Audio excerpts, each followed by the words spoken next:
Welcome back to As the Chakram Turns. I'm Helen. I am Bryn. And today we are reviewing Xena Warrior Princess. You could just say Xena. You have to at least say the name of the show. I get it. I was happy. I remembered the attitude was the jab to you, which you caught and then decided to roll with. Yes. Season 3, episode 3. And we were wrong about it being the Deliverer because it's the Dirty Half Dozen, which we forgot about. Yes, because I think originally we weren't going to watch it, and then we looked at the synopsis for it and changed our minds.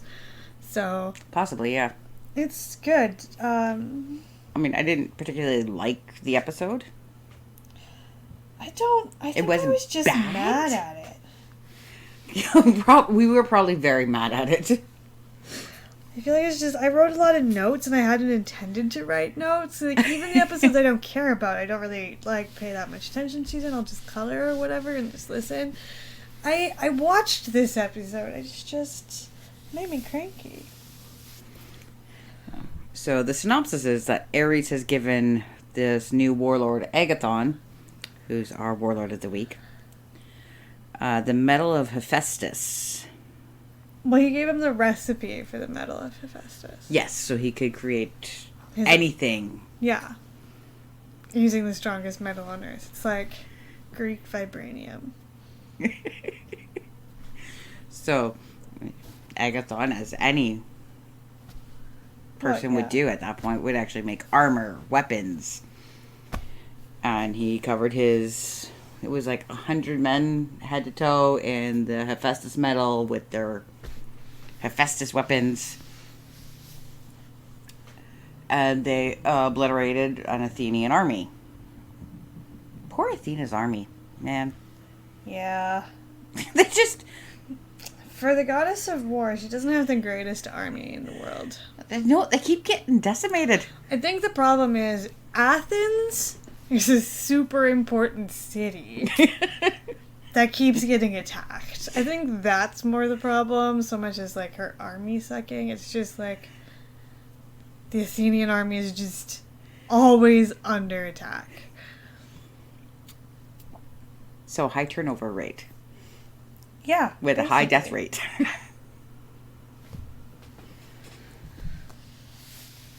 Oh, man. So we learn that Xena now is going against the god of war. But how did she know he was doing this? It's Xena! How does she know anything? They don't talk about that at the beginning. Right? It's the episode starts with her actually, going and getting these dudes out of jail. First we see Ares with the new warlord, and then we see, just don't mind her opening her can of pop. We see her taking all these criminals that she knew in the past out of jail. So it goes, really fast into the story, but we never have a discussion about how Xena gets this knowledge. I have a theory. Was it bunnies?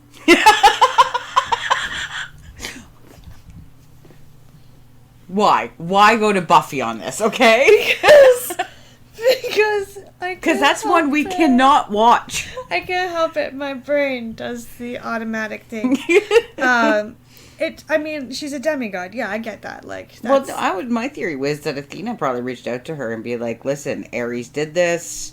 That's a good theory. I wish they had played into that, because literally Athena is the only god that she ever really seems to talk to with any sort of admiration. Mm-hmm. So, yeah, but that's my theory. Then we meet all these warlords, though. They're not even warlords. They're petty criminals that Xena trained back in her day. She trained to be petty criminals.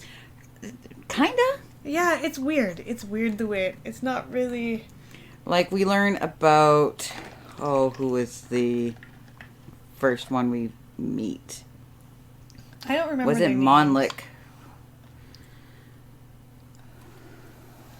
Anyways, but he was he an assassin? Yeah, we meet Darnell. Who was a javelin thrower. And we meet Monlek, that's the assassin. Monlek's the assassin, not the one I'm thinking of, though. Glafira. Walsum. What's that one?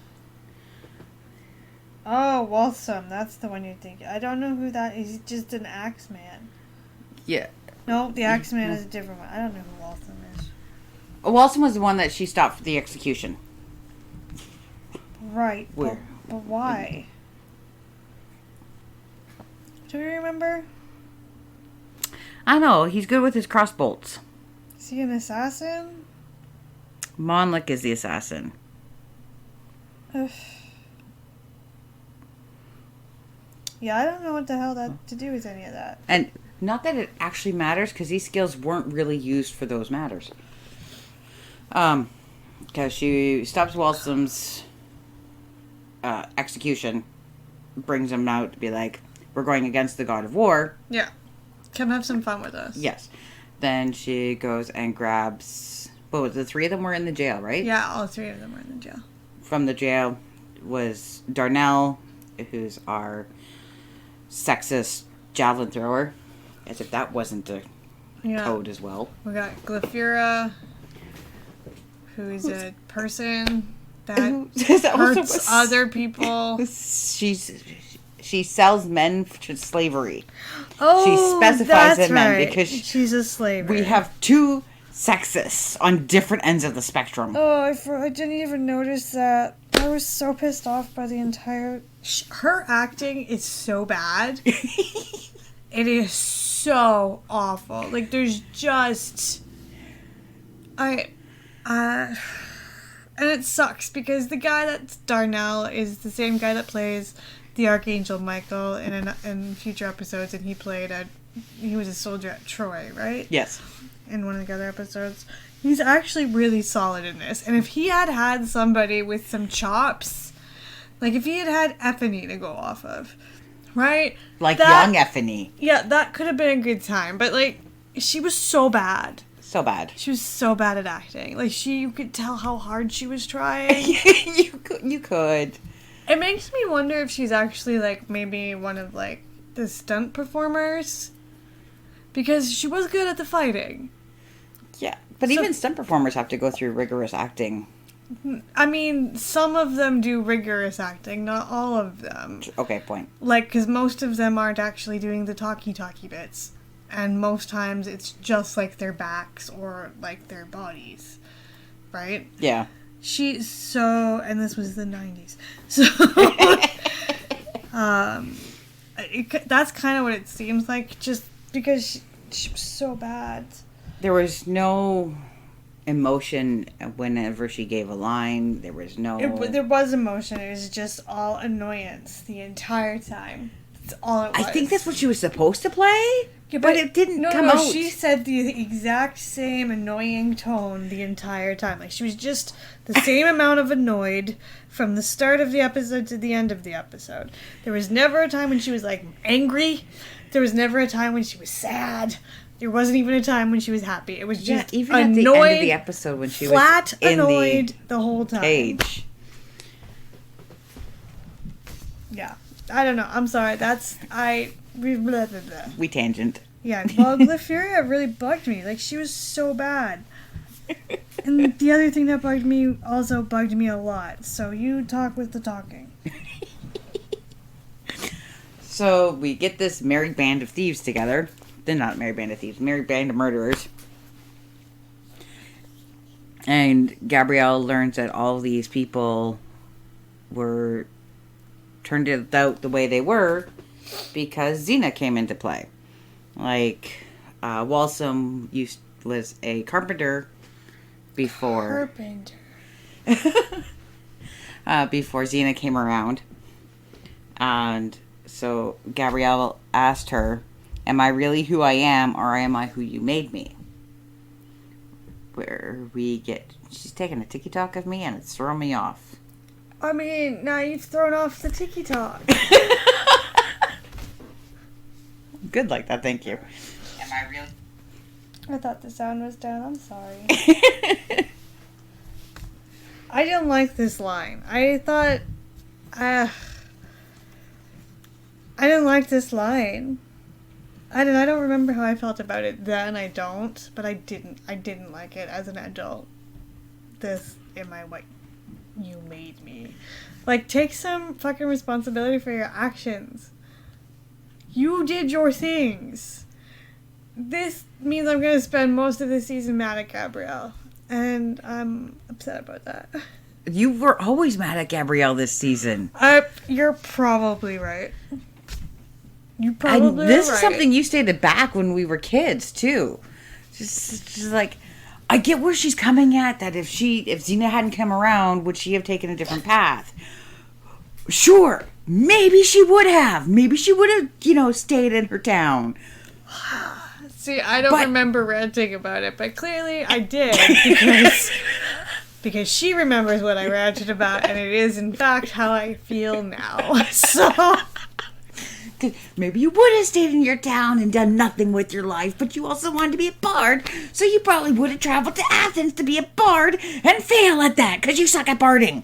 I mean, okay, but we do have proof that in another. I want to watch that episode. I love it so much. That's a season 6 episode. We've got a ways to go. I love it so much. So you hated it back then.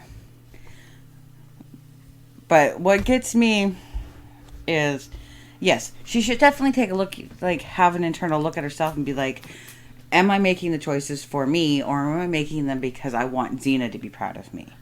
And even still, her actions still take accountability for it. I mean, yeah, she's good at questioning where the source of her actions are coming from. I have no problems with that, but I don't like the implication That it's all Xena. that it's Xena's fault. Yes. Like, because even those 4 people, well, Xena trained them to be better than they ever been, no matter what they could have been, they still made their choices to follow Xena. Yeah, and they made their choices to do the bad things afterwards. Yes. Although this does kind of sort of suggest that Xena has had females in the past. Though I guess they do set that up later with Alti anyway. Uh-huh. Alright.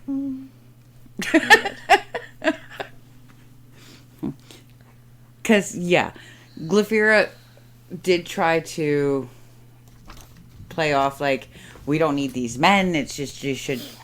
Yeah. Me and you can even take her. Yeah. Everybody's annoyed at Gabrielle's there. Well, They because think she has no use. Yeah, because she doesn't have a sword. And that's like the only reason they don't think that is because she's not carrying a sharp, pointy weapon. She's only carrying a stick. And which it's funny, because it's always Darnell who's watching over her. Yeah, well, he's an asshole, but... And watches her fights with the stick. And it's like, how'd you learn how to do that? And... Yeah, he's not particularly good at being a chauvinist. No. I don't think this actor is particularly good at being a chauvinist, is basically what I mean.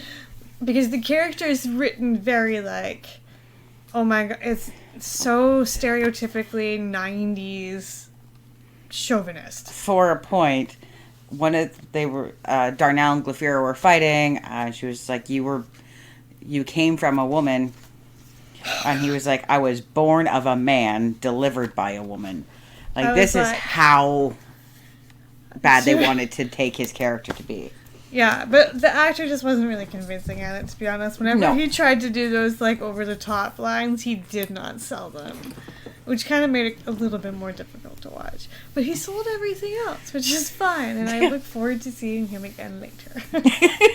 Again, much later in the season, and not as Darnell. Not until the start of next season. Next season. 5? Yeah. Okay. And when I say everybody was annoyed about Gabrielle, is Monlick even was taking a stab at it, going, I get why they're here, and I get why he's here, and I get why she's here. I don't get why we have a half-starved kid pretending she's a friend. Which is a setup. It is. It's a setup the whole time. Like, this entire episode's a setup. And I think that, like, the whole feeling all the way through it is because it's very clear, like, why would Ares steal Hephaestus' secret?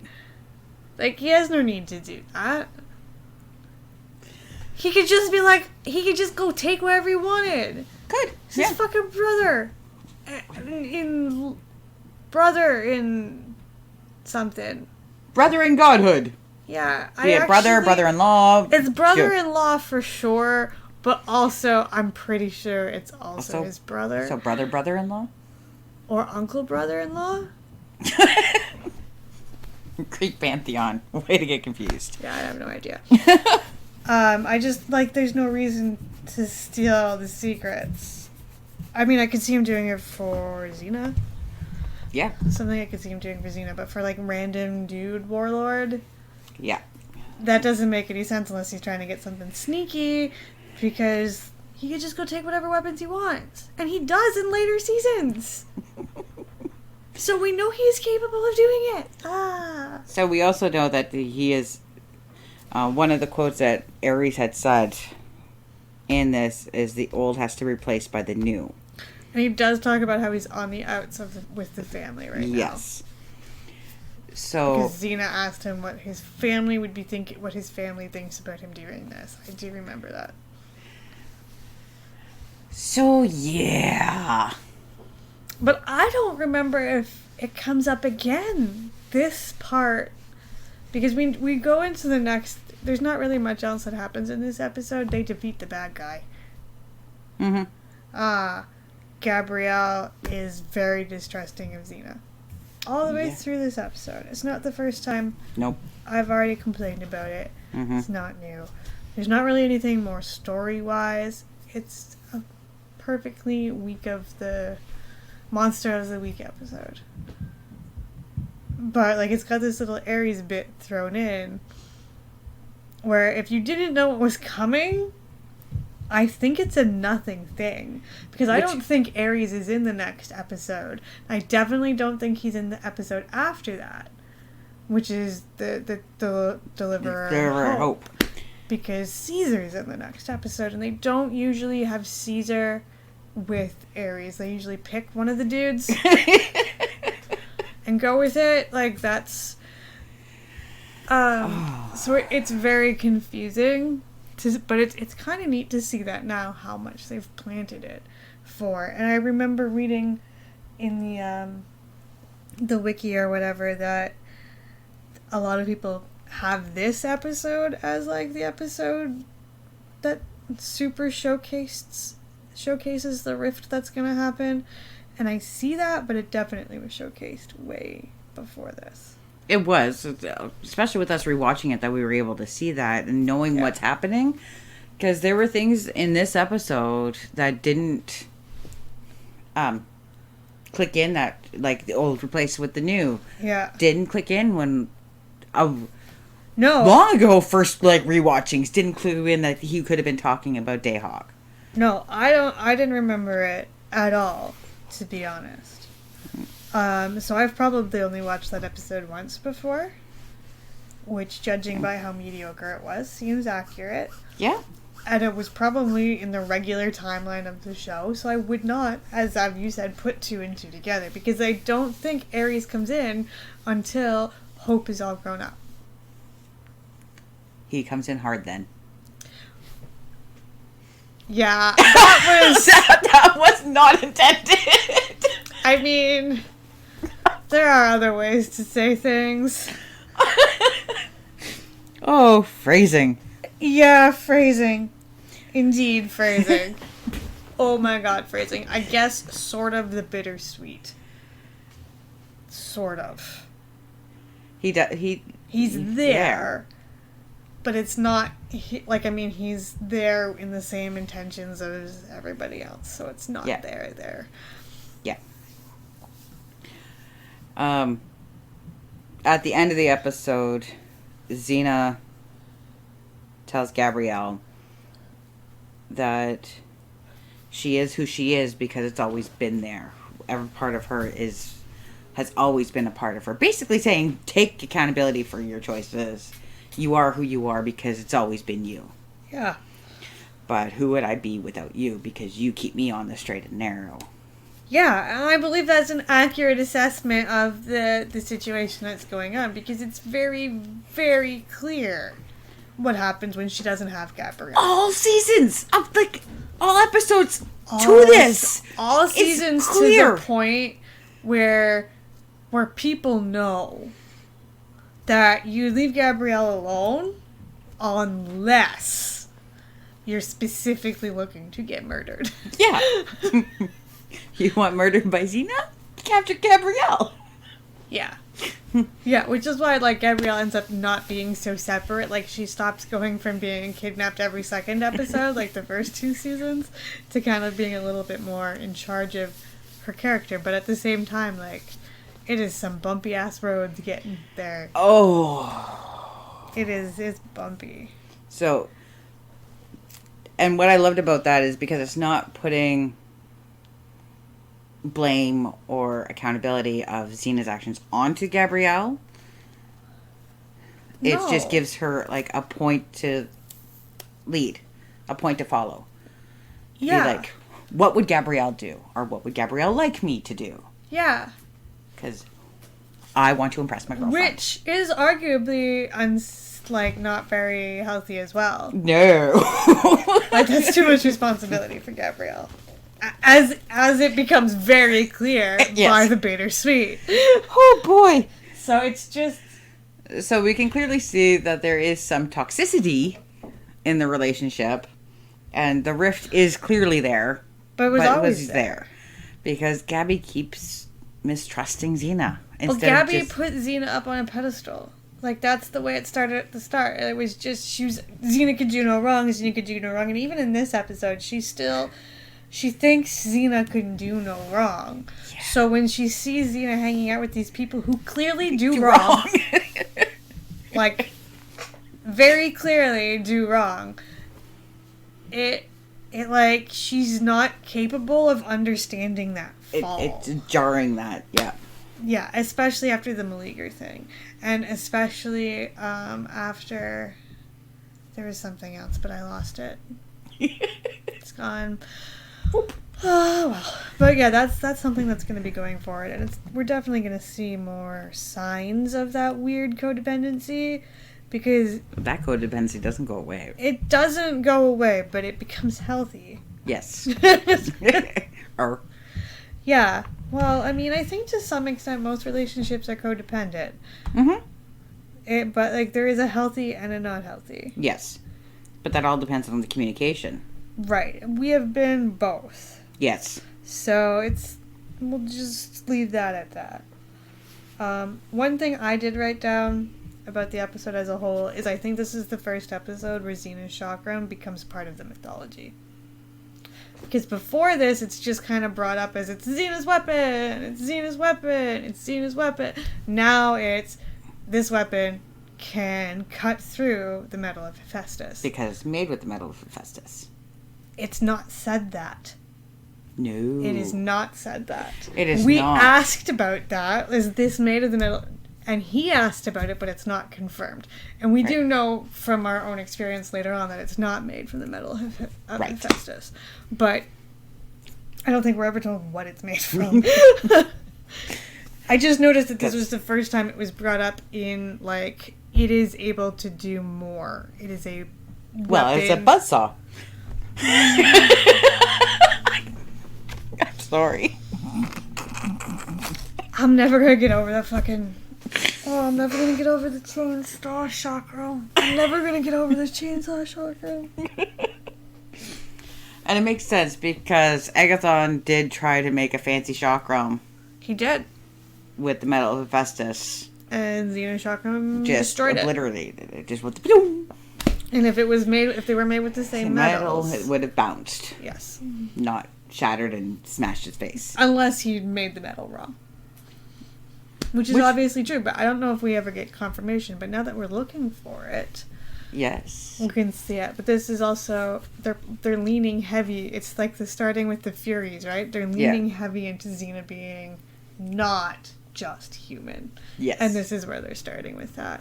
And they just, like, lean all the way into it for the rest of the episodes of the series, really. Yeah, they do. I'm fine with it. I like the more mystical aspects of it. It's just, I don't think I noticed. It's kind of fun. I'm really enjoying the rewatching with actually doing it in this way for this reason. There's things that we've picked up on and noticed. Yeah. Even the background with where it's like, what? I don't think they meant to do that. So funny. So, I've really been enjoying doing this. That's what my brother was talking about with production issues. That's what he was watching. He was watching our TikToks. We do show some of the clips of the episodes, especially the ones that make us laugh, on TikTok. So if you want to see some of those production issue ones, which are a good time, you can join us on our TikTok at As the Shock Returns. The disclaimer for this episode was no convicts were reformed during the production of this motion picture. Can't we all just get along? I mean, that's probably the worst disclaimer to have read at this time, because the answer to that is apparently not. Yeah, nope. I mean, in small groups we can. Yeah. We're good. We're good. We'll just stay with that. The episode was a 6. It's definitely not like I was bottom a 5.5. It's definitely not bottom tier for me. Not bottom tier, no. But like the story building in this one, because I know what's going on, I think is what puts it at the 6. That's fair. Also, I really like the guy that plays Darnell. Like, I really do. He's super good, and I'm super sad he didn't have somebody decent to act against. Because that could have been a great time. That probably put the episode up to 7, having the two of them go back and forth head to head. Right? All she had to do was, like... match him. Match his energy. Because he delivered almost every one of those lines with a smile, and she just played, like, straight annoyed all the way through, and it was just so disappointing. You know what? I've talked enough about this. If you'd like to hear her own private rant about it, throw us a line at astheshockreturns@gmail.com. I could do rants about Xena. I could do a rant about every single episode we watch. Yes, you could. Some of those rants are going to be really dumb. Some of them would make a lot of sense. Yes. It's just going to depend, because some episodes I don't want to rant about, you know? Like, some episodes will be like, this episode made me sad! And that will be my rant. But if you do want to hear more of our private thoughts that didn't make it into the podcast, by all means, throw us a line. Yes. We are astheshockreturns@gmail.com, or, like I said, any of our socials at astheshockreturns. And that's it for this week, I guess. Thanks for putting up with our erratic posting. We're actually doing better once a week. This is only 1 day late so far, but our son got sick again. I know that's a shock and a surprise, but we are on day 5 of a fever, so it's a good time, and our doctor's out till Friday, and he's not sick enough to go to Emerge, so I like you guys. Hope to see you next time.